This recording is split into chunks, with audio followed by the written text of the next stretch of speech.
देखो। अच्छा, औरतों को क्या चाहिए? औरतों के लिए मशाले राह कौन है? सैयदा खदीजतुल कुबरा। कौन? हाथ उठा के बताओ कि तुम सैयदा खदीजा के बारे में मालूम है? हाँ, चलो एक आदमी खड़े होकर बताओ खदीजतुल कुबरा कौन है? खड़े होकर बताओ, एक आदमी बताओ। आपसे नहीं पूछा। सैयदा खदीजा कौन है? जरा उठ के खड़े होकर बताएं। एक साहब जो हाथ उठा रहे थे इतने लोग।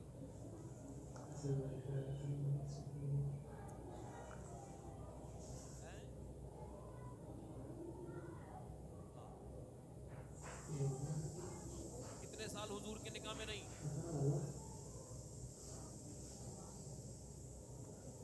बैठ जाओ। हुजूर की पहली बीवी है, माशाल्लाह, इनको इतना पता है। मगर हुजूर की शादीशुदा जिंदगी है 38 साल। कितने साल? और 38 साल में खाली 28 साल सैयदा खदीजा। 10 साल में 10 बीवियां और 28 साल में एक खदीजा। मेरे आका फरमाते मुझे खदीजा से इस वजह से ज्यादा प्यार है कि अल्लाह ने इसके जरिए मुझे फातिमा अता फरमाई है। बोलो तो सही, जरा बोलो तो सही, बोलो तो सही। सैयदा अम्मी आयशा सिद्दीका वो हैं, अम्मी आयशा सिद्दीका वो हैं जो हुजूर के निकाह में कुंवारी आई है, वो कुंवारी आई है। और खदीजा वो है जिसके निकाह में हुजूर कुंवारे आए हैं। बोलो तो सही, जरा सुभान अल्लाह बोलो। वैसे मैं ज्यादा चाहता नहीं मैं कोई ज्यादा मचले, मगर ईमान होगा तो मचलेगा जरूर। जरूर जोर से बोलो सुभान अल्लाह। हैदराबाद दक्कन में तकरीर हो रही है, तकरीर हो रही है। और तकरीर जब हुई है तो वहां पर एक औरत आती है, डीएम। इमाम हुसैन का महीना चल रहा था तो वो खड़े होकर कहती है, हुसैन का जलसा था, तब मैं हुसैन से मोहब्बत रखती हूँ, इसी वजह से माइक पे आई हूँ। और मैं नेल्सन मंडेला की वजह से हुसैन में यकीनत रखती हूँ, विश्वास रखती हूँ, हुसैन को बड़ा चाहती हूँ। मगर एक बात पूछने आई हूँ, 14 सदियां बीत गई, 1400 बरस, ना दूसरा हुसैन दुनिया में आया, ना दूसरी ज़ैनब दुनिया में आई। आखिर बताओ क्या बात है कि दूसरा हुसैन क्यों नहीं पैदा हुआ मुसलमानों में? कोई नहीं बोला, सर ने सर झुका लिए। फिर उसने कहा क्या हुआ? मेरी बात का जवाब नहीं। फिर कोई नहीं बोला। उसने दूसरी मर्तबा कहा मेरी बात का जवाब नहीं, दुनिया में ना दूसरा हुसैन आया ना फिर दूसरी ज़ैनब आई करबला वाली। नीचे से एक शख्स खड़ा हुआ और खड़े होकर बोला मेरी बेटी या जलील करने आई है, सुन मियां सुन, हुसैन तो पैदा हो जाता और ज़ैनब भी पैदा हो जाती, मगर दुनिया में दूसरी फातिमा ही नहीं आई। नाचने गाने वालियों के घर में हुसैन पैदा होंगे? ये गाना सुनने वाली के घर में हुसैन पैदा होंगे? दिन भर गीबत करने वालियों के घर में हुसैन पैदा होंगे? ये बगैर दुपट्टे के फिरने वालियों के घर में हुसैन पैदा होंगे? ये फिटिंग के कपड़े पहनने वालियों के हुसैन पैदा होंगे? इनके यहाँ तो जैसी ये है वैसे ही पैदा।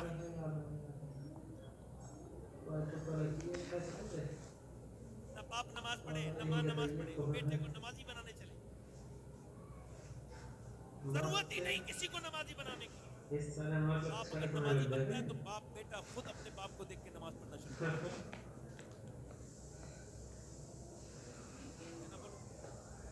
एक बुजुर्ग कहते हैं, तवज्जो, एक बुजुर्ग कहते हैं, अच्छा सुनो, मेरी तरफ देखो थोड़ी। एक बात बताता हूँ मैं लोगों को, जाहिर कर रहा हूँ कि रिसर्च हुआ, बच्चे पागल कौन बच्चे पैदा होते हैं? पागल माँ के पेट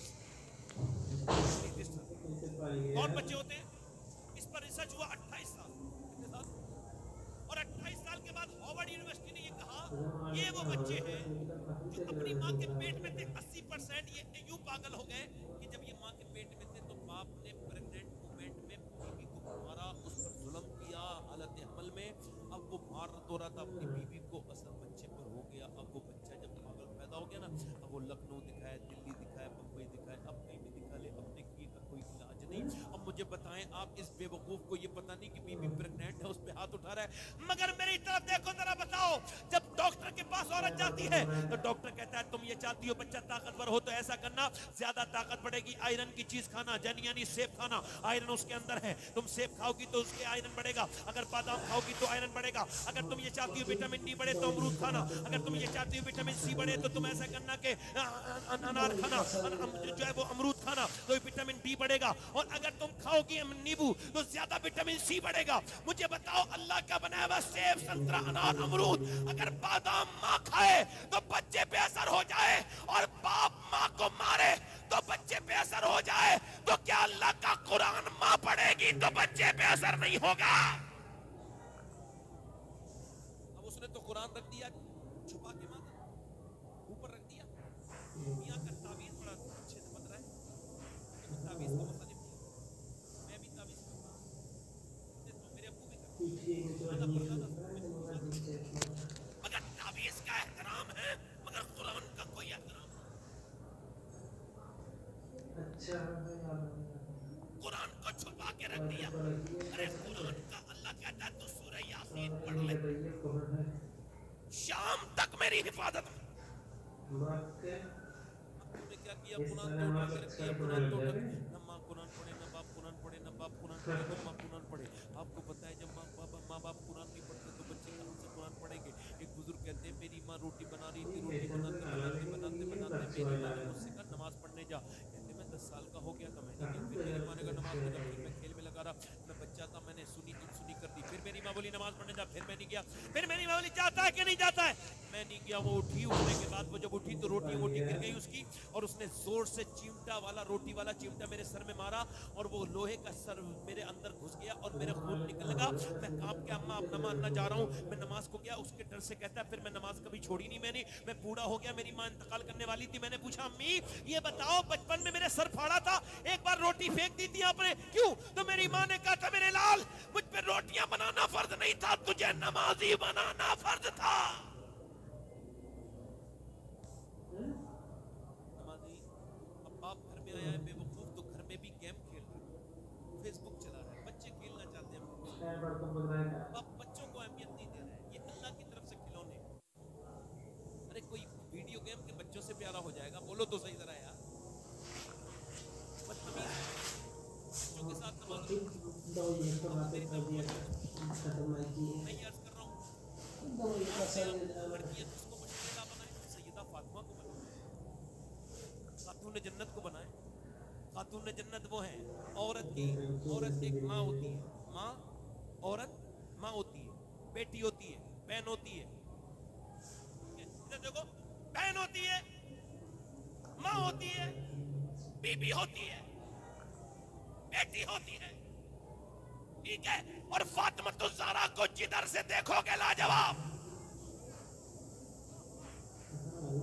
जिधर से देखो लाजवाब, बेटी इतनी प्यारी कि मदीने वालों ने कहा उम्मे अबीहा, इतना ख्याल रखती थी हुजूर का कि लोग कहते थे फातिमा हुजूर का ख्याल ऐसे रखती जैसी माँ अपने बेटे का ख्याल। उम्मे अबीहा। अब देखो तो अगर शोहर की बात की जाए तो अली कहते हैं मैंने फातिमा की तरह किसी को नहीं देखा, और अगर माँ की बात देखो तो हसन हुसैन जिसने पाल के सैयदा वो तैयबा वो ताहिरा वो आबिदा वो जाहिदा, उसने कितनी उम्र पाई है ये भी बताओ, कोई ज्यादा उम्र नहीं पाई, 26 साल की उम्र की बेटी दुनिया से जा रही है, अपनी सीरत से पूरी जिंदगी तमाम सीरत के वो अपने गोहर लुटा के जा रही है कि जो गोहरों को चुनेगा अल्लाह उन पर फजल फरमाएगा। अल्लाह के रसूल की बेटी सैयदा फातिमा ज़हरा का इंतकाल कैसे हुआ? 25-26 साल की तकरीबन उम्र है, बस इतनी उम्र है। क्यों इंतकाल हुआ, कैसे हुआ? बीमारी से नहीं, फिर बीमारी से नहीं हुआ, बल्कि अपने अब्बा को 6 महीने तक बर्दाश्त नहीं कर पाई हुजूर की जुदाई। जब हुजूर का विसाल होने वाला था फरमाया फातिमा मैं दुनिया से पर्दा कर रहा हूँ, तो सैयदा रोई, तो हुजूर ने फरमाया मेरी बेटी रो मत, सबसे पहले आप मुझसे मिलोगी फातिमा। और आज जब मौत का वक्त है तो मेरी सारी बेटियां सुन लें, इंतकाल का वक्त है नबी की बेटी का, सारी बेटियां सुन लें, सारी बहनें सुन लें, मेरी बहनें सुन लें, मेरी बेटियां सुन लें। अल्लाह के रसूल की बेटी का इंतकाल का वक्त है तो वो रो रही हैं। अस्मा बिनते उमैस गई हैं हजरत अबू बकर सिद्दीक की बीवी। वो कहती है फातिमा आप रोती क्यों हैं? क्या मौत का डर लगता है नबी की बेटी को? वो बहनें सुने जो कि फिटिंग का लिबास पहन करके घूमती हैं शादियों में, बाजारों में, मज़ारों पर। वो सुने जिन्होंने फिटिंग के कपड़े बना रखे हैं, फिटिंग के बुर्के पहनती हैं माज़अल्लाह। इतने घटिया ये बुर्के, ये पहने हुए ना पहने हुए एक जैसे लगते हैं। मेरे आका फरमाते हैं आखिरी जमाने में औरतें ऐसे कपड़े पहनेंगी कि कपड़े पहनने के बावजूद परहेना होंगी, बगैर कपड़े के नजर आएंगी। ये सुन ले मेरी बेटियां, मेरी बहनें, ये आदि आस्तीन के कपड़े पहनने वाली सुन ले। नबी की बेटी रो रही है, आखिरी वक्त है। अल्लाह के रसूल हजरत अली करीब आए हैं तो कह रही है मेरे सरताज आज फातिमा दुनिया से चली जाएंगी। कहा फातिमा कैसे? आज मैंने अपने अब्बा को ख्वाब में देखा, मेरे अब्बा कुछ ढूंढ रहे थे। मैंने पूछा अर्ज की अब्बा क्या क्या ढूंढ रहे थे आप? आपने फरमाया फातिमा मैं आपको ही ढूंढ रहा था और आज मेरे इंतकाल का वक्त है। ये कह के रोने लगी। जब बहुत ज्यादा रोई तो अस्मा बोली नबी की बेटी फातिमा मौत से डर नहीं? करना ही नहीं। कहा फिर किस बात से डर रही है? कह लगी मैं इस बात से डर रही हूँ कि जीते जी तो मैंने पर्दा किया है, कहीं ऐसा ना हो कि इंतकाल के बाद जब जनाजा लेके चलते हैं लोग कांधा बदलते हैं, जब कांधा बदलते हैं तो मैयत हिलती है, और जब मैयत हिलती है, जब कांधा बदलते हैं तो मैयत हिलती है। मैं सोच रही हूँ जीते जी तो मैंने पर्दा किया है, इंतकाल के बाद जब नबी की बेटी का जनाजा निकले तो कहीं ऐसा ना हो कि किसी को पता चल जाए फातिमा कितनी मोटी है, कितनी पतली है। अस्मा तुझे पता है मैंने कैसे पर्दा किया है? सुन ले मेरी बेटियां, तुझे पता है मैंने कैसे पर्दा किया है? हुजूर ने एक दिन अपनी बेटी के दरवाजे पे आवाज दी कि आ जाओ मेरी बेटी। सैयदा अब्बा पहले अपनी चादर अंदर भिजवाइए। आपकी बेटी के पास इतने कपड़े नहीं है वो किसी दूसरे मर्द से पर्दा कर सके। अब चादर अंदर भिजवाइए। हजरत इमरान कहते हैं मैं हुजूर के साथ था। जब हुजूर की बेटी की ये बात मैंने सुनी तो मेरा दिल बिल्कुल मचल गया। हुजूर अंदर गए तो देखा नबी की बेटी बिल्कुल कमजोर है, रंग पीला हो रहा है, जर्द हो रहा है, चेहरा बिल्कुल कमजोर है। पूछा मेरी बेटी क्या हो गया? बाप अपनी बेटी से यूं ही पेश पूछ ले तो बेटी का दिल भर आता है, मगर बेटी ने जब्त किया। अल्लाह का शुक्र है अब्बा, बताना मेरी बेटी क्या हो गया? अल्लाह का शुक्र है अब्बा। मेरी फातिमा बताना क्या हो गया? अल्लाह का शुक्र है मेरे अब्बा। जब कई बार पूछा तो बेटी फूट पड़ी, और तो कोई बात नहीं अब्बा, 5 दिन से न मेरे बच्चों ने कुछ खाया है, न आपकी बेटी ने कुछ खाया है। आपकी फातिमा, आपकी लाडली 5 दिन से भूखी है। हुजूर मेरे पेट से एक पत्थर बंधा है। हुजूर आगे बढ़े, आगे बढ़ने के बाद सर पे हाथ रखा अपनी बेटी के, फरमाया ना मेरी बेटी, दुनिया मोमिनीन के लिए कैद खाना सिजनुल मोमिनीन व जन्नतुल काफिर, और मेरी बेटी मुसलमान के लिए कैद खाना, काफिर के लिए जन्नत है। मताउन दुनिया कलील, मेरी बेटी दुनिया कलील है, छोटी है, इसकी जिंदगी छोटी है, इसकी खुशियां भी छोटी हैं। मेरी बेटी अगर आपने 5 दिन से कुछ नहीं खाया तो आज तुम्हारे अब्बा के पेट से 2 पत्थर बंध रहे हैं। मैंने आज 9 दिन से कुछ नहीं खाया,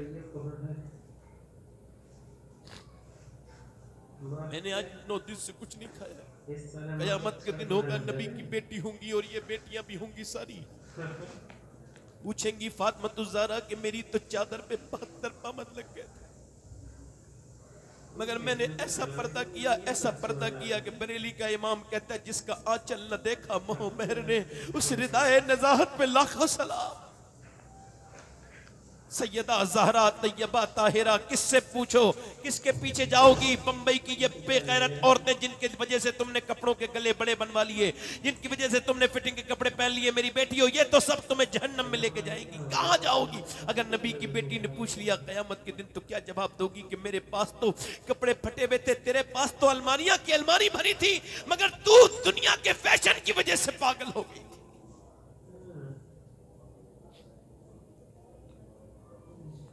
सबको मौत आ जाएगी, आपको भी आ जाएगी, मुझे भी आ जाएगी, कोई नहीं बचेगा, ना कोई बचा है ना कोई बचेगा। मेरी बेटियों आज ही पर्दा कर लो, आज ही अपने रब से तौबा कर लो, आज ही अल्लाह से कहो मालिक हमको माफ कर दे, हम गुनहगार हैं, हमें माफ कर दे। दुनिया में लग के तुझे भूल गए, मालिक हमको माफ कर दे, तो यकीन जानो वो माफ करने वाला मेहरबान है। नौजवानों आपसे भी कहता हूं ये अल्लाह ने तुम्हारी जवानियां ये लड़कियों के पीछे दीवानी होने के लिए नहीं बनाई, लड़कियों के दीवानी होने के लिए बनाई। ये तुम क्या कर रहे हो कि लड़कियों के पीछे भागे फिर रहे हो, ये तुमने औरतों के पीछे पीछे करने शुरू कर दिए। तुम तो इस वजह से पैदा किए गए थे, कोई लड़की अगर मोहल्ले की बिगड़े, कोई भटके तो तुम उसके सर पे चादर रख दो, मगर तुम तो खुद उनके पीछे करते हो। तुमको शर्म नहीं आती? तुम तो मुसलमान हो। ए नौजवानों वापस आ जा, ए मेरे नौजवान आ जा। उस मोबाइल को लॉक लगा के एक तरफ रख दे जिसने तेरी जिंदगी बर्बाद कर दी।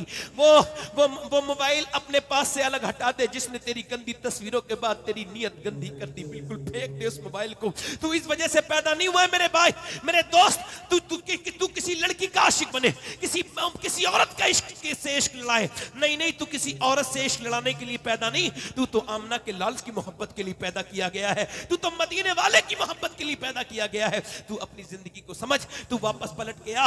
हजरत हारून बिन उस्मान है, अनस इब्ने मालिक के शागिर्द हैं। अनस इब्ने मालिक हुजूर के सहाबी हैं, 10 साल हुजूर के नौकर रहे हैं, हुजूर के घर में रहते थे। वो उनके शागिर्द हैं। वो जो है ना हारून बिन उस्मान पूरे मोहल्ले में बेचते हैं, पूरे शहर में पल्ले बनाते हैं, लकड़ी के बेचते हैं। एक दिन बेच रहे थे तो उन्हें फौजियों ने पकड़ लिया। कहा तुमको बादशाह की बीबी ने बुलाया। कहा क्यों? का कोई खरीदेगी पल्ले वाले? हमें क्या पता, हम तो फौजी हैं, हम तो पकड़ के लेके जा रहे हैं। वो पकड़ के लेकर के चले गया फौजी, और जब उसने वो अंदर लेके गया तो बादशाह की बीबी बोली दरवाजा बंद करो और तुम बाहर चले जाओ। दरवाजा बंद करके वो तो बाहर चले गए। वो तो बोली देख, मैं तुझे से पल्ले वल्ले नहीं खरीदने, ये पल्ले वल्ले से मेरा क्या काम है, मैं तो शहजादी हूँ। मैंने तुझे इस वजह से बुलाया कि जब से तुझे देखा है मेरा दिल तुझ पे आ गया है। तेरी जवानी के मैं आशिक हो गई हूँ। मुझे रात को नींद नहीं आती, तेरी आवाज इतनी अच्छी लगती, जब तू निकल के जाता है मैं तुझे झांक के देखती हूँ। मैं तुझ पे आशिक हो गई हूँ। ऐसा कर, तू मेरे साथ जिना कर ले, मेरी ख्वाहिश पूरी कर दे। मैं तुझे इतना दूंगी कि तुझे कभी जिंदगी में कमाने की जरूरत नहीं पड़ेगी। वो ताबई बोला मैं ये काम गंदा नहीं कर सकता, मैं ये जिना नहीं कर सकता। वो बोली ये बता, मैं तुझे इतनी दौलत दूंगी तुझे कभी कमाने की जरूरत नहीं पड़ेगी। वो बोला दौलत पसंद है ना खजीना पसंद है, मुझको तो मुस्तफा का मदीना पसंद है। वो बोली मेरे हुस्न में तुझे क्या कमी लगती है, बता। मेरे हुस्न को देख, मेरे जिस्म को देख, मेरी रानाइयों को देख, मेरी आंखों को देख, मेरा चेहरा देख। मैं शहजादी हूँ, मैं जिधर से गुजरती हूँ रास्ते रुक जाते हैं, मुझे देखने के लिए लोग बेताब रहते हैं। मैं जवानी में भरपूर तुझे ऑफर दे रही हूँ, आखिर तुझे मुझ में क्या कमी लगती है जो नजर उठा के भी नहीं देखता। वो ताबई बोला अब मेरी निगाहों में जचता नहीं कोई, जैसे मेरे सरकार है वैसा नहीं। औरत बोली मैं देखूंगी तू कब तक बचा रहेगा। बड़ा नाम लेता है अल्लाह रसूल का, देखती हूं। आगे बढ़ी, उसे पकड़ने लगी। उसने छूटना चाहा, इसने उसको जोर से पकड़ा। इसने जब जोर से छूटा तो इसका कुर्ता फटा। ये दरवाजे पे अल्लाह का नाम लेके जब गया, अल्लाह के फजल से दरवाजा खुल गया। ये भागता हुआ ऊपर चढ़ा, इसे दरवाजा बाहर जाने का नहीं मिला, ऊपर चढ़ गया। पीछे फौजी आ रहे हैं। जब फौजी ऊपर चढ़े, 3 मंजिल के ऊपर चढ़ के बोला किले के ऊपर, ए अल्लाह जान तो दे रहा हूं, अब मैं ये बुरा काम नहीं करूंगा, ये मुझे पकड़ लेंगे और वो औरत मेरे साथ गंदा काम करेगी। वो एकदम ऊपर से कूद गया अल्लाह का नाम लेकर। मगर मियां अल्लाह से ज्यादा कदरदान कौन मिलेगा। जब वो नीचे को कूद रहा था ना, तो अल्लाह ने फरिश्ते को भेजा। फरिश्ता अपने पर पे लेकर के नीचे को उतार के लाया, बड़े आराम से रख दिया उस नौजवान को। और जब उसने सामने देखा तो खूबसूरत शख्स खड़े हैं। इतना चेहरा खूबसूरत आज तक देखा नहीं था। कहा आप कौन हैं? मैंने आप इतना हसीन इंसान नहीं देखा। कहा तुमने मुझे पहचाना नहीं? मैं अल्लाह की तरफ से तुम्हें मुबारकबाद देने आया हूं कि अल्लाह तुमसे राजी हो गया है। कहा आप कौन हैं? कहा मैं याकूब का बेटा यूसुफ अलैहिस्सलाम हूं। मैं तुझे मुबारकबाद देने आया हूं। जो काम मैंने नबी होके किया था वो तूने मोहम्मद के उम्मती ने उम्मती होके कर दिया।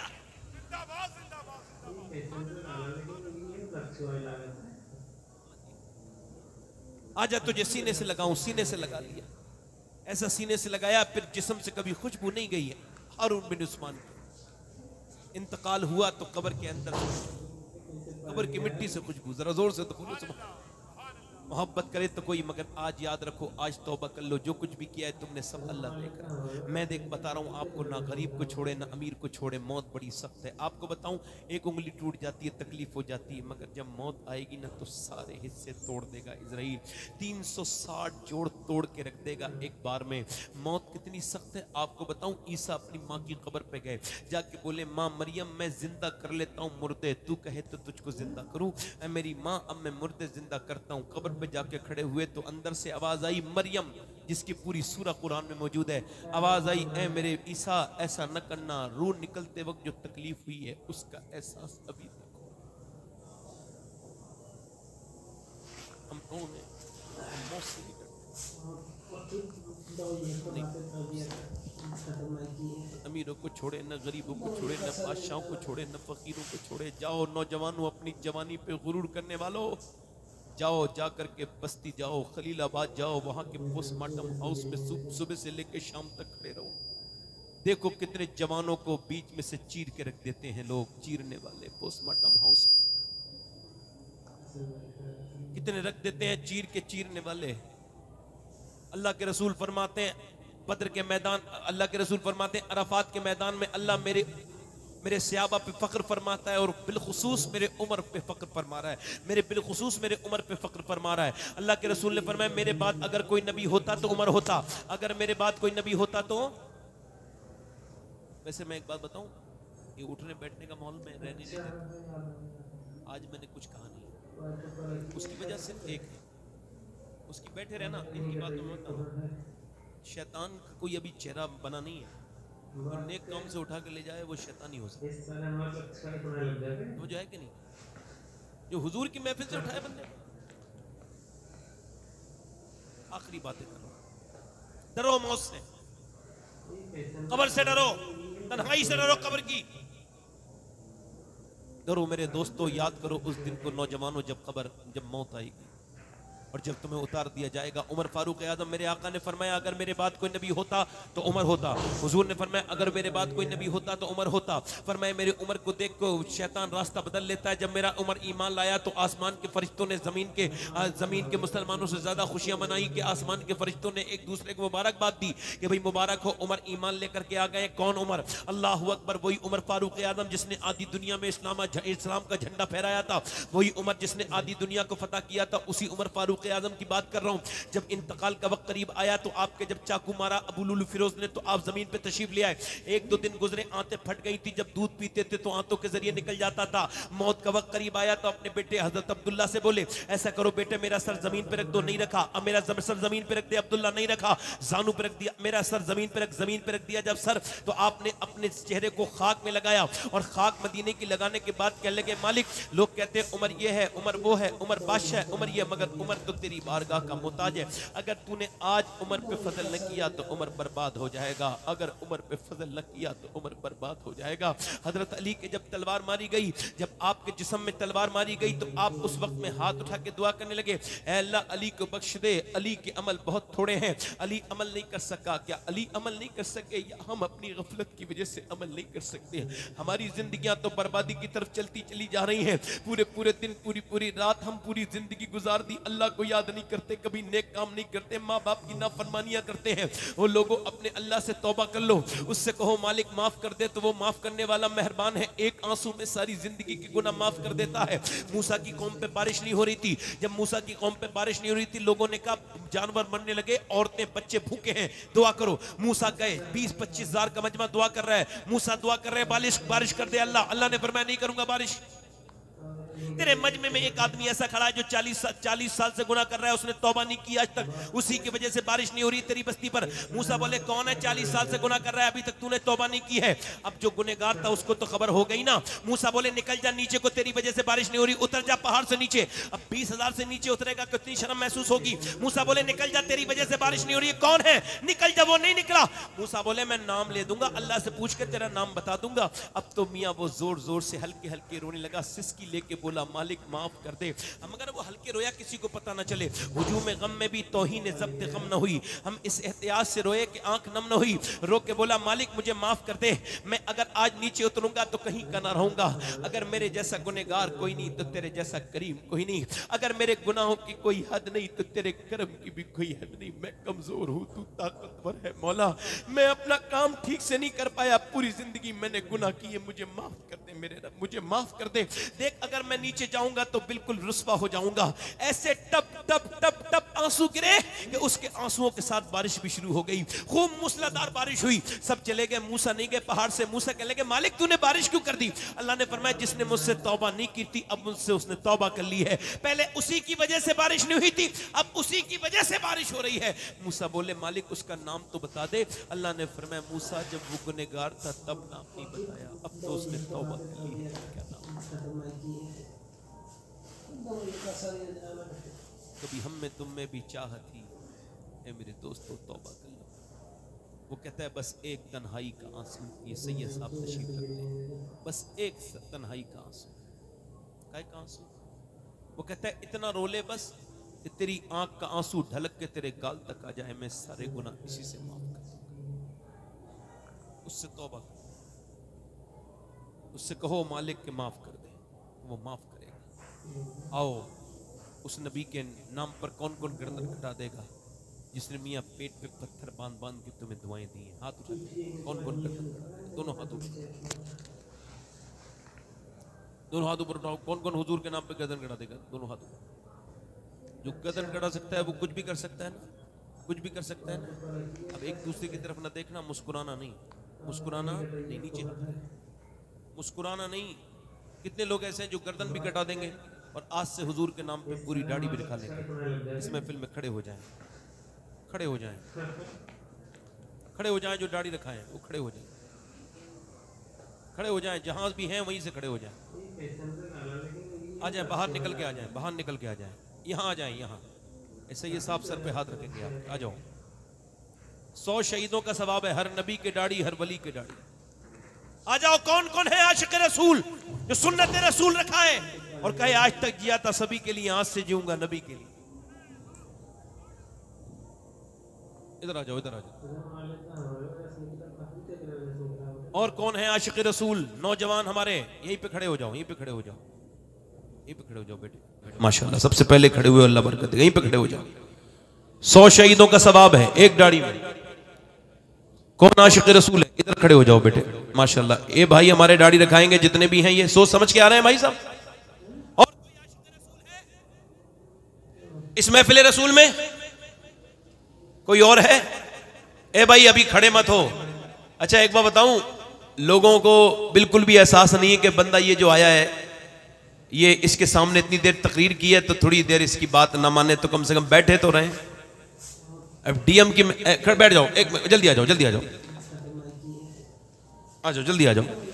इधर खड़े रहो भाई, गाड़ी रखाने वाले जाओ, जाओ ना। ए भैया गाड़ी रखाओगे तो यहां खड़े हो जाओ। और कोई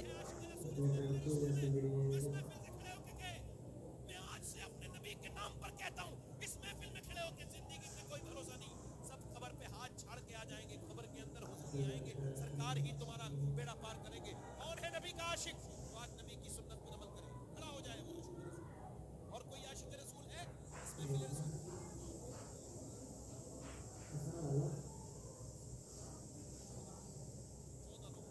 कोई और आशिक रसूल है? नौजवान इधर से आगे पीछे से। 100 शहीदों का सवाब है एक दाढ़ी पर, हर नबी की दाढ़ी, हर वली की दाढ़ी। दाढ़ी वाजिब है, दाढ़ी का गुनाह हराम है।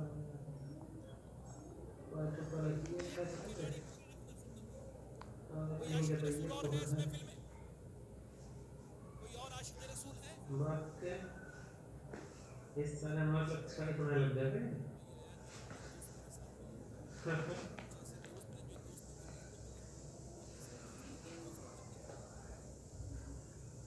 ये पेशेंट से गाला लेकिन ये लक्ष्य वाला लागत है। शासन से लक्ष्य वाला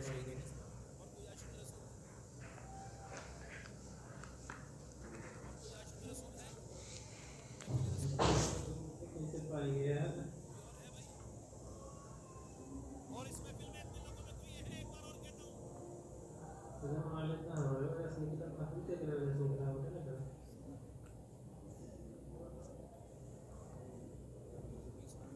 मौला अली की 21 भी हो जाएगी। एक और खड़े हो जाओ।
की ठंडक क्या है बोलो?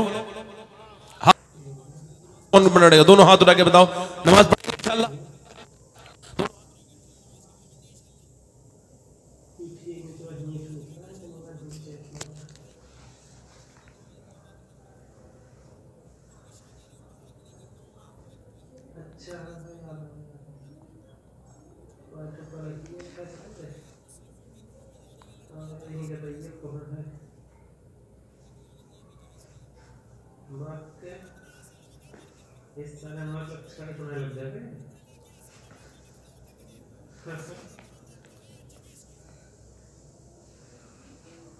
कोई फकीर ना खड़ा हो, खराब ना खड़ा हो, कोई लालची ना खड़ा हो, सिर्फ वो खड़ा हो जो ये समझता हो कि देने वाला अल्लाह उसका रसूल है। कौन देता है? देने को मुंह चाहिए, देने वाला है सच्चा हमारा नबी।